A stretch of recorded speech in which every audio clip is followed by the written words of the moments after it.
प्रवीण गायकवाड हे अक्कलकोटमध्ये फत्तेसिंग शिक्षण संस्था आणि सकल मराठा समाजाच्या कार्यक्रमासाठी आले होते। त्यावेळेला ही घटना घडली। शिवधर्म फाउंडेशन आणि शिवभक्तांकडून हे काळ फासण्यात आलं। प्रवीण गायकवाड यांनी आपल्या संघटनेच्या नावामध्ये छत्रपती संभाजी महाराजांचा एकेरी उल्लेख केल्यानं शिवधर्म फाउंडेशन आक्रमक झाली होती। त्याचबरोबर स्वामी समर्थांचा एकेरी उल्लेख करून त्यांचा अवमान केल्याचा देखील राग पदाधिकाऱ्यांच्या मनात होता। त्याच रागातून प्रवीण गायकवाड यांना काळ फासण्यात आलं। दरम्यान या प्रकरणी एकूण 8 ते 10 जणांना पोलिसांनी ताब्यात घेतलं, तर खासदार सुप्रिया सुळे आणि शरद पवारांनीही प्रवीण गायकवाड यांच्याशी फोनवरून संवाद साधला। आज झालेल्या राडानंतर प्रवीण गायकवाडांचा आयोजित सत्कार सोहळा पार पडला।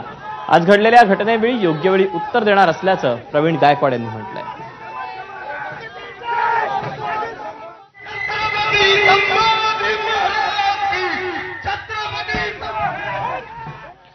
भाजपचे कार्यकर्ते शिवधर्म फाउंडेशनच्या नावानं काम करत असल्याचा आरोप प्रवीण गायकवाड यांनी केला।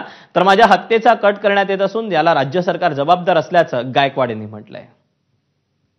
माझ्या हत्येचाच कट केला गेला होता, अन्यथा माझ्यावर जीवितावर हल्ला झाला होता आणि याला पूर्णपणे सरकार जबाबदार आहे। हे निश्चित आहे, ते भाजपचे कार्यकर्ते आहेत, ते शिवधर्म प्रतिष्ठानच्या नावाने काम करतात।